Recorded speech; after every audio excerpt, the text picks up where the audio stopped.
네, 이제 2과가 시작됐습니다. 1과를 어떻게 유익히 되었는지 옆에 계시다면 묻고 또 응답하고 싶은 그런 마음이 많지만 또 온라인 강의다 보니까 우리 성도님들의 열심을 더 신뢰하고 강의하고자 합니다.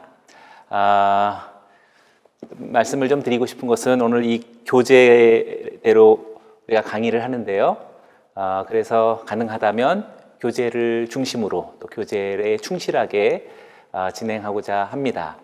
요한복음을 우리가 만나는 방법이 무수히 많겠지만 특별히 우리는 OBC 요한복음을 공부하고 있으니까 이 교재를 준비하신 분들은 강의가 시작되기 전에 꼭 미리 준비를 하시면 좋을 것 같습니다. 물론 전체를 다 읽으면서 숙지하는 것인데요. 질문을 중심으로 질문을 생각하고 답하시다 보면 충분히 이 교재를 따라오실 수 있으리라 생각합니다. 그래서 저도 이 강의를 질문을 중심으로 해서 이어가도록 하겠습니다. 오늘은 이제 요한복음의 프롤로그가 마치고 요한복음 1장 19절부터 시작되어지는 제2과가 시작되어집니다. 제2과의 내용은 영광이 드러나기 위한 준비가 되겠습니다. 요한복음의 핵심 주제어는 영광이라고 말할 수 있는데 과연 그 영광이 무엇인지 우리가 요한복음이 끝마칠 때쯤 되면 정말 우리 모두가 다 영광스러운 그런 성도요 또 영광스러운 하나님의 빛을 반사하는 자로 그렇게 변모되어지길 원합니다. 19절부터 34절까지는 세례 요한의 증언이 등장합니다. 그리고 35절부터 51절까지는 1장 마지막이죠. 예수님의 첫 번째 제자들이 등장합니다. 세례 요한의 증언은 단순한 어떤 세례 요한이라는 것보다도 증언자로서의 대표라고 말할 수 있겠고 우리 모두가 예수 그리스도의 증언자이지요. 또 그 증언자의 가장 최고의 상징이라고 말할 수 있겠습니다. 그러니 우리 세례 요한을 잘 공부해야 하겠죠. 이 세례 요한의 증언에 따라서 오늘 요한복음의 저자가 되어진 사도 요한도 본래는 세례 요한의 제자였죠. 그래서 세례 요한의 증언을 따라서 예수님의 제자로서 들어오는 장면이 오늘 본문 말씀 속에서 보여지게 됩니다. 그러니까 예수님의 첫 번째 제자들도 12사도들을 대표하는 제자들로서 충분히 우리가 이해할 수 있는 그런 요한복음 1장의 사례들이라고 말할 수 있겠습니다. 이들을 통해서 어떻게 영광이 준비되어지는지 이제 우리가 하나씩 검토해 보도록 하겠습니다. 먼저 요한복음에서 세례 요한은 세례자라기보다는 증언자로서 강조하고 있습니다. 그래서 공간복음에는 세례 요한이라고 그렇게 명명되어져 있는데요.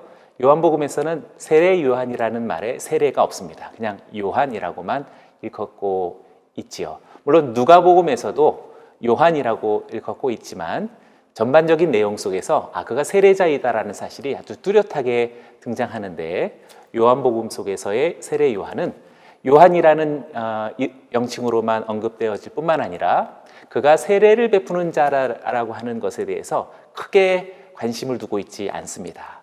따라서 회개의 세례를 베푼다라고 했을 때 그 회개라는 표현도 사실 요한복음 속에서는 잘 보여지지 않습니다. 또 공간복음에서는 세례 요한이 정말 예수님에게 세례를 베푸는 장면이 자세하게 나오는데 요한복음 속에서의 예수님에 대한 세례는 구체적으로 세례 베푸는 장면이 나타나질 않습니다. 틀림없이 어떤 의도를 가지고 있다라고 말할 수 있겠죠. 그래서 이와 같은 내용을 가지고 첫 번째 질문입니다. 유대인들의 요한에 대한 첫 번째 질문이 무엇인지 20절을 통해서 우리가 한번 생각해 보기 원합니다. 요한이 드러내어 말하고 숨기지 아니하니 드러내어 하는 말이 나는 그리스도가 아니라 이렇게 일컫고 있습니다. 요한이 은밀하게 하지 않고 자기 자신은 그리스도가 아니다라고 그렇게 천명한 것이죠. 왜냐하면 당시에 세례 요한은 400년 동안이나 선지자가 있지 않았던 유대 땅에 아주 센세이셔널한 그렇게 관심을 불러일으켰던 선지자의 역할을 한 사람이었습니다. 그래서 수많은 사람들이 세례 요한을 가리켜서 혹시 그리스도가 아닌가라는 그런 생각을 갖게도 했었겠지요. 그러나 세례 요한은 자신이 그리스도가 아니라고 그렇게 말하고 있습니다. 유대인들의 요한에 대한 두 번째 질문과 또 요한의 답변을 21절을 통해서 또 말라기를 통해서 또 확인해 보기 원합니다. 그러면 누구냐? 내가 엘리야냐? 이 엘리야냐라고 하는 물음에도 세례 요한은 아니라고 그렇게 답하고 있습니다. 또 그 선지자냐라고 물었을 때에도 아니다라고 답하고 있습니다. 여기서 말하는 엘리야와 또 나는 아니다라는 답변은 당시에 엘리야와 모세는 아주 특별한 그런 예언자로서 일컬어졌었지요. 그래서 여기서 말하는 그 엘리야는 엘리야와 더불어서 내가 그 선지자냐라고 했을 때 그 선지자는 모세와 같은 선지자를 일컫는다라고 말할 수 있겠습니다. 바로 그런 측면 속에서 지금 유대인들은 요한의 지금 증언자로서 세례를 베풀고 있는 이 사역에 대한 일종의 시비를 걸려는 그런 의도라고 말할 수 있겠죠. 예수님은 세례 요한에 대해서 본래 이렇게 말씀하십니다. 요한복음에는 나타나지 않지만은요, 마태복음 속에서 나타나는 장면을 보면 오리라 한 엘리야가 바로 이 사람이다라고 그렇게 일컫고 있습니다. 예수님께서 다른 제자들에게 오리라 한 엘리야를 세례 요한을 가리켜서 말씀하셨는데 아까 세례 요한은 나는 엘리야가 아니다라고 그렇게 얘기했었죠. 그럼 예수님께서 말씀하신 이 표현과 또 세례 요한의 응답은 어떻게 불일치하는 것인가 생각해 볼 수가 있겠습니다. 마태복음 17장 11절에서도 엘리야가 과연 먼저 와서 모든 일을 회복할 것이다 라고 예언서를 통해서 말씀하셨지만 엘리야가 벌써 왔다 라고 그렇게 말씀하셨고 나중에 제자들은 예수님이 바로 세례 요한을 가리켜서 했던 말씀이었던 것을 깨닫게 되지요. 그래서 공간복음 속에서 오리라 한 엘리야가 바로 세례 요한을 가리켰다라고 하는 아주 뚜렷한 증거가 나타나는데 요한복음 속에서 세례 요한은 자신은 엘리야가 아니다라고 그렇게 말했던 것입니다. 분명히 유대인들은 틀림없이 오리라 한 엘리야라고 했을 때 그 엘리야를 가리켜서 죽음을 경험하지 않고 승천했던 엘리야이니 그가 분명히 다시 재림의 형식으로서 올 것이다 라는 그런 기대를 가지고 있었겠지요. 그러나 세례 요한은 자신이 그렇게 동일한 세례 요한이 아니라 누가복음에서도 얘기했던 것처럼 엘리야와 같은 마음과 심령을 가진 자로서 이해했으리라 생각합니다. 예수님도 분명히 그런 의미로서 오리라 한 엘리야를 세례 요한이라고 말씀하셨다라고 우리는 그렇게 이해하겠습니다. 이어서 유대인들의 요한에 대한 세 번째 질문이 계속 이어지죠. 거기에 대한 요한의 답변이 무엇인지도 우리가 보기 원합니다. 그 선지자냐라고 물었을 때 요한은 아니다라고 그렇게 답하고 있습니다. 여기서 말하는 그 선지자는 신명기 18장 15절 속에서 우리가 발견할 수가 있는데요. 모세에게 나와 같은 선지자 하나를 일으키리라 라고 했을 때 여기서 말하는 나와 같은 선지자, 곧 모세와 같은 선지자라고 말할 수 있겠습니다. 그러니 한편으로서는 엘리야를 또 한편으로서는 모세를 그렇게 이해했던 것이라고 말할 수 있겠습니다. 물론 궁극적으로 엘리야와 같은 모세와 같은 나와 같은 선지자는 그리스도를 가리키는 것이겠지만 1차적으로는 모세를 가리키는 것이라고 말할 수 있겠습니다. 네, 엘리야와 모세 둘은 선지서의 대표이고 또 율법서의 대표이지요. 모든 성경의 대표로서의 하나님의 사자들로서의 두 사람은 나중에 우리가 요한계시록에 보면 두 증인이 등장하게 되지요. 두 증인도 역시 엘리야와 같은 불로서 그리고 모세와 같은 그런 재앙으로서 땅에 하나님의 증언자로서 활동하는 모습을 우리는 보게 됩니다. 유대인들도 그러한 모티브를 가지고 있어서 세례 요한에게 그렇게 접근했던 것이라고 말할 수 있습니다. 정작 요한은 자신을 누구라고 밝히고 있는지 본다면 요한은 분명하게 이사야서의 말씀을 인용하면서 주의 길을 곧게 하라고 광야에서 외치는 자의 소리다라고 그렇게 자신을 뚜렷하게 일컫고 있습니다. 그러니 아까 문자적인 엘리야도 아니며 바로 그 선지자라고 하는 모세와 같은 선지자도 아니라 나는 주의 길을 예비하는 광야에서 외치는 자의 소리다라고 하는 이 자기 정체성은 아주 뚜렷한 윤리적인 그리고 자기 부인의 어떤 동기를 가지고 있는 그런 지극히 겸손한 표현이라고 말할 수 있겠습니다. 우리도 이 표현에 대해서 우리는 마음에 무척 두어야 하겠습니다. 우리도 주의 오실 길을 예비하는 자로서 광야를 살아가는 성도로서 그리고 우리는 하나님의 말씀을 반영하는 소리로서 그렇게 우리 정체성을 확인해야 하겠습니다. 기억하시면 좋겠습니다. 우리의 사명은 주의 길을 예비하고 곧게 하는 자의 사명이지요. 또 우리는 삶이라고 하는 광야의 여정을 지나가고 있습니다. 또 우리는 하나님이 말씀하실 때 그 말씀이 반영되어지고 울림이 되어지는 소리일 뿐이다라는 이 뚜렷한 자기 정체성은 아주 훌륭한 사명으로 살게 하는 그런 자기 선언이라고 말할 수 있겠습니다. 세례 요한은 어떻게 구분기를 바로 잡았는지 요한복음서 속에서는 이제 그 내용을 우리가 조금 살펴보겠지만 이 교재에서는 누가복음을 통해 요한이 어떻게 주의 오실 길, 굽었던 길을 바로 잡았고 폈는가라는 질문 속에서는 회개에 합당한 열매를 맺어라라는 그런 선포가 있었죠. 또 회개의 세례를 베풀면서 회개에 합당한 열매를 맺을 것을 그렇게 아주 강력하게 설교하고 메시지를 전파했습니다.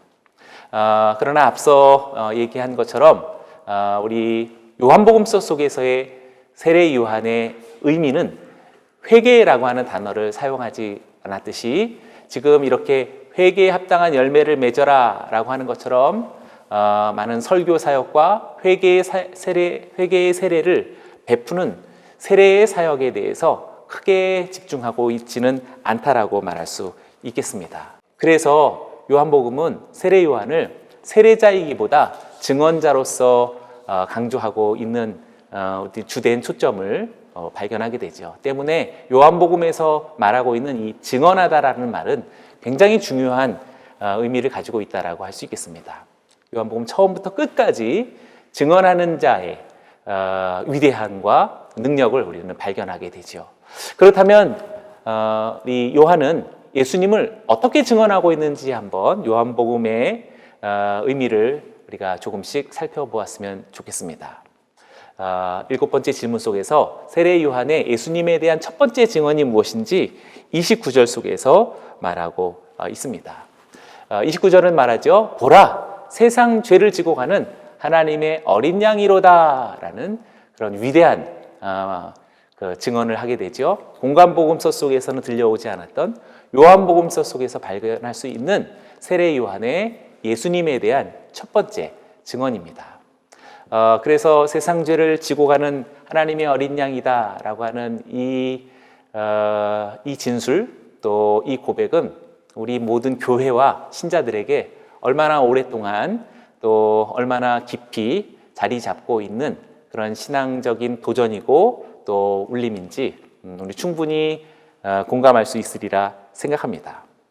그러니 아까 회개의 세례를 베풀던 세례 요한 또는 회개하라라고 외치던 세례 요한이 공관복음서 속에서 들려왔다면 요한복음서 속에서는 그런 모습보다 증언자로서 보라, 세상 죄를 지고 가는 하나님의 어린 양이다 라고 하는 이런 선언들을 통해 앞서 공관복음이 말하고 있는 회개의 의미가 지금 이 고백과 진술 속에서 녹아지고 있다라는 사실을 우리는 생각해 볼 수 있게 됩니다.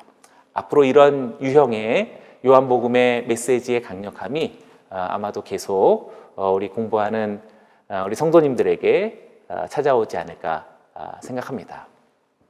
그렇다면 세상 죄를 지고 가는 하나님의 어린 양이라는 그 의미는 무엇일까? 교재에서도 말하는 것처럼 5가지로서 이렇게 살펴볼 수 있는데요. 하나님의 제물을 받으시고 또는 이삭을 대신할 번제물로서 그 의미가 있고, 또 장자를 대신하는 유월절 제물로서의 어린 양의 의미가 있고, 또 하나님께 드려지는 제물로서의 그런 제사의 제물로 의미가 있습니다.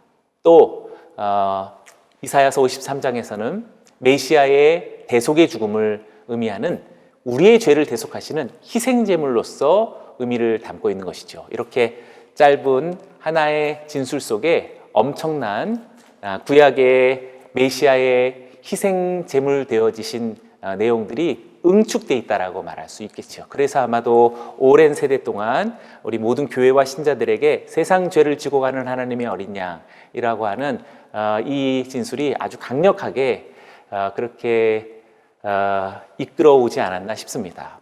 그러니 우리가 회개하십시오라고 하는 그런 말도 필요하겠지만, 보라, 세상 죄를 지고 가는 하나님의 어린 양이다라고 하는 이 선언은 회개하라라고 하는 그런 말과 전혀 진술은 다르겠지만, 그러나 의미상으로는 대단히 강력한 회개를 내포할 수밖에 없다라고 생각되겠죠? 이것이 바로 요한복음이 말해주고 있는 증언의 위대함입니다. 그래서 이 증언 속에는 단순히 어떤 것을 설명하는 것을 뛰어넘어서 아주 탁월한 어떤 하나님 나라의 성품과 하나님 나라의 속성을 반영하고 있는 것이다라고 할 수 있겠습니다. 9번째 질문을 또 계속 보죠. 예수님에 대한 세례 요한의 2번째 증언은 무엇인가? 30절인데 내 뒤에 오는 사람이 있는데 나보다 앞섰다라는 표현이 있습니다. 저는 이 표현을 무척 즐거워하는데요. 요한복음서 속에서 자주 나오는, 또 요한계시록에서도 이런 표현들을 발견할 수 있습니다. 내 뒤에 오는 사람이 나보다 앞섰다라고 하는 표현은 어떻게 보면 당연한 것 같지만 증언에 대한 아주 탁월한 정의라고 말할 수 있습니다. 내 뒤에 오는 사람이 나보다 앞섰다. 그러니 지금 세례 요한은 무엇인가 보냄을 받은 자인데 보내신 자가 내 뒤에 있는 것이지요. 그러니 내 뒤에 오는 자가 나타나기 전에 앞선 자가 곧 오실 분을 증언하는 것입니다. 그러니 내가 앞서 있지만 사실상 내 뒤에 오시는 이가 나보다 더 앞서 있는 것이지요. 그래서 증언이라는 것은 실체가 등장하기 전에 먼저 고백하는 것이고, 실체가 나타나기 전에 먼저 선포하는 것입니다. 그래서 여기는 담대함도 필요하겠고요, 여기는 확신도 필요하겠고요, 여기에는 아주 뚜렷한 자기 증언이 또 필요한 거지요. 그러니 여기서 말하는 증언도, 요한복음에서 말하는 이 증언은 이렇게 굉장히 강력한 어떤 내적 힘을 가지고 있다라고 말할 수 있겠습니다. 우리가 보통 이제 확실하지 않으면요, 항상 이렇게 뒤에 앉으려고 그러고 어떻게 돼가는지 이렇게 주변을 살펴보려고 하죠. 머뭇머뭇하고 앞장서지 않으려고 하는데, 지금 내 뒤에 오시는 이가 나보다 앞섰다라고 하는 이 표현은 적극적으로 앞장서 나아가고 있는 증언자의 어떤 강력한 그런 확신과 능력을 우리는 여기서 발견하게 됩니다. 세 번째 증언을 33절을 통해서 발견할 수 있는데요. 그가 곧 성령으로 세례를 베푸는 이시다라고 예수님을 그렇게 표현하고 있습니다. 성령으로 세례를 베푸시는 이라고 하는 표현도 역시 세례 요한의 아주 강력한 그런 증언이라고 말할 수 있겠습니다. 벌써 예수님께서 이 성령의 세례를 베푸는 자이라는 사실을 요한복음 첫 1장에서 말하고 있는 것은 이제 나중에 요한복음이 끝날 때쯤에서 어떻게 이 모습을 실현하시는지 우리는 부활절 저녁에 예수님이 제자들에게 나타나서 성령의 세례를 부여하시는 모습을 발견하게 될 것입니다. 어찌되었든 12번째 질문 속에서 예수님이 말씀하시는 성령님은 무엇을 하시는 분이신가? 라는 것을 15장 26절로 가서 우리가 미리 한번 좀 보면은요, 진리의 성령이 오실 때 그가 나를 증언하실 것이다 라고 그렇게 말하고 있죠. 그러니 저 요한복음 15장 예수님의 고별 설교 속에서 성령님은 이미 예수 그리스도를 증언하는 분이시다 라는 사실을 예수님의 말씀을 통해서 우리는 발견할 수 있습니다. 그러니 지금 세례 요한의 예수님에 대한 증언은 사실 세례 요한 자신 개인의 증언이 아니라 성령님의 힘입은 증언이라고 말할 수 있는 것이죠. 그러니 단순히 인간의 어떤 사실을 증명하는 증언의 내용을 뛰어넘는 초월적인 그런 능력의 로서의 증언이라고 말할 수 있겠습니다. 13번째 질문 속에서 세례 요한의 네 번째 증언을 34절 속에서 발견하게 됩니다. 그가 하나님의 아들이시다라고 하는 증언을 하게 되죠. 이렇게 세례 요한은 증언자의 대표로서 또 증언자의 상징으로서 역할을 하고 있다라고 말할 수 있겠습니다. 그의 증언이 다른 사람들에게 어떠한 삶의 변화를 불러오는지 우리는 추론을 하게 됩니다. 그래서 지금 19절부터 시작되어진 세례 요한의 증언이 한 주간의 사역, 마치 창조의 일주일 동안의 사역의 모습의 하나의 예시로서 세례 요한의 증언의 사역을 사용했던 것입니다. 오늘 19절부터의 첫 증언이 세례 요한이 시작되었죠. 나중에 이 한 주간의 세례 요한의 증언의 결과가 무엇인지 우리가 한번 보도록 하겠습니다. 요한의 제자 중에서 두 사람이 예수님의 제자가 되는데 그 결정적인 역할을 했던 것은 무엇입니까? 우리가 내용을 읽어보셨겠지만 요한의 제자 중 두 사람은 바로 안드레와 또 다른 어떤 제자인데 바로 요한복음의 저자인 요한입니다. 안드레와 요한이 세례 요한을 따르다가 세례 요한의 증언을 통해서 예수님의 제자로 그렇게 옮겨가는 모습을 발견하게 되죠.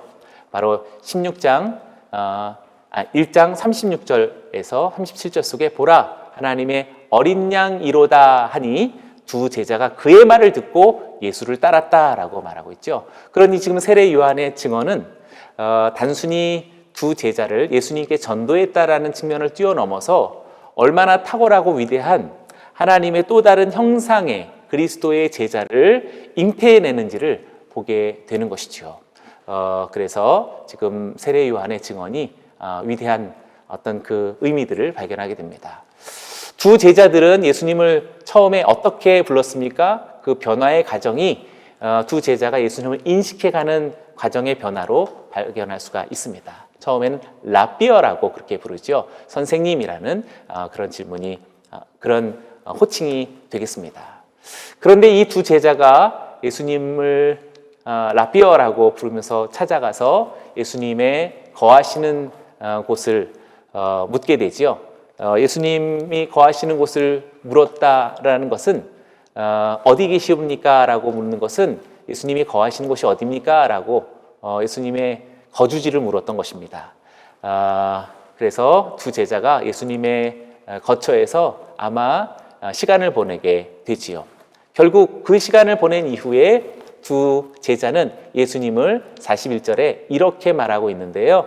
안드레의 목소리를 통해서 발견하게 되는 것은 우리가 메시아를 만났다라고 그렇게 말하고 있습니다. 여기서 메시아는 그리스도인 거죠. 그래서 사실 이 요한복음 1장 속에서 두 제자가 예수님과 아마도 하룻밤을 지냈던 것 같습니다. 하룻밤을 지냈던 그 사이에 어떤 일이 있었는지 지금 보도하고 있지 않지만 엄청난 깨달음과 놀라운 어떤 삶의 격변이 그들의 내적으로 일어났던 것이라고 말할 수 있습니다. 물론 안드레만 그렇게 보도되어지고 있는데요. 지금 요한복음의 저자인 요한은 어떤 언급도 있지 않지만 사실상 어떤 언급보다도 더 강력하게 요한복음이라고 하는 그런 결과를 말했다면 안드레보다도 더 강력한 메시아에 대한 인식을 가졌던 것이라고 말할 수 있겠습니다. 이어서 우리는 빌립이 어떻게 예수님의 제자가 되었는지 43절 속에 나를 따르라 라는 예수님의 직접적인 부르심을 통해서 제자가 되죠. 또 나다나엘이 등장하는데 예수님을 어떻게 소개하는지 45절 속에 모세가 율법을 기록했고 여러 선지자가 기록한 그 일을 우리가 만났다라고 빌립이 그렇게 나다나엘에게 소개해 줍니다. 빌립도 역시 대단한 어떤 예수님에 대한 인식을 발견했던 그런 사람으로 보여집니다. 나다나엘이 예수님께 처음 사용했던 그 칭호가 무엇인지 의미를 49절 속에서 발견하는데 하나님의 아들이시며 이스라엘의 임금이라고 말하고 있습니다. 이 첫 장 속에서 앞으로 요한복음이 펼쳐질 모든 내용들의 어떤 청사진을 첫 번째 제자들을 통해서 특히 네 제자를 통해서 확인하게 되는 것이라고 말할 수 있죠. 예수님을 하나님으로 또 이스라엘의 왕으로 고백합니다. 요한복음 처음 맨 마지막 속에 또 다른 제자인 도마가 주는 예수님은 나의 주님이시요 나의 하나님이십니다 라고 그렇게 진술하면서 요한복음이 마치게 된다라는 것을 생각해 보면 나다나엘이 말하고 있는 이렇게 이스라엘의 임금이시오 하나님의 아들이시다라고 하는 선언은 아주 놀라운 선언이라고 말할 수 있겠습니다. 예수님은 또 무엇을 아셨는지 또 그것은 무엇을 의미하는지 51절을 통해서 보게 되는데 51절은 요한복음의 마지막 구절인데 너무나도 중요한 마치 프로그래밍 언어라고도 말할 수 있겠습니다. 예수님은 하늘이 열리고 하나님의 사자들이 인자 위로 오르락내리락 하는 것을 보게 될 것이다 라고 그렇게 말씀하시죠. 그래서 예수님 곧 인자를 통해서 하나님께서 인간과 지속적으로 교통하는 길이 열릴 것이다 라고 하는 사실을 제자들 특히 나다나엘에게 말씀하신 것이라고 말할 수 있겠습니다.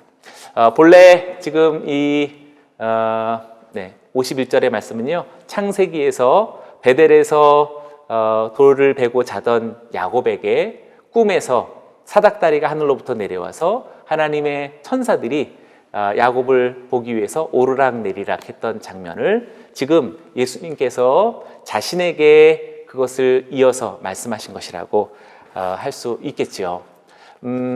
지금 도망자로서 있는 아주 보기에도 좀 민망하고 안타까운 야곱이지만 그러나 하나님의 어좌에서 보필하던 하나님의 천사들까지도 야곱이 도대체 어떠한 인물이기에 이렇게 하나님으로부터 사랑을 받는가라는 그러한 궁금함, 그런 호기심을 가지고 천상의 천사들이 사닥다리로 오르락내리락 해서 지금 여기 베델에서 잠자고 있는 야곱을 보려 했다라는 랍비들의 전승이 우리들에게 그렇게 전해주고 있는데 지금 그 야곱을 예수님께서는 자신으로 바꾸어 설명하셨던 것입니다. 앞으로 나사렛 예수가 이렇게 목수의 아들이시고 그리고 아주 숨겨진 시골의 한 청년인에 지나지 않지만 그가 얼마나 대단한 사람인지 얼마나 대단한 하나님의 아들이며 메시아인지 하나님의 사자들이 천사들이 오르락내리락 하는 것을 보게 될 것이다 라는 요한복음의 이 프로그래밍의 선언이 얼마나 앞으로 펼쳐질 영광을 우리들에게 예고하고 있는지 충분히 느껴볼 수 있겠습니다. 이제 마치고요. 다음 시간에 다시 오르락내리락 하는 이 영광을 우리가 주목해 보기 원합니다.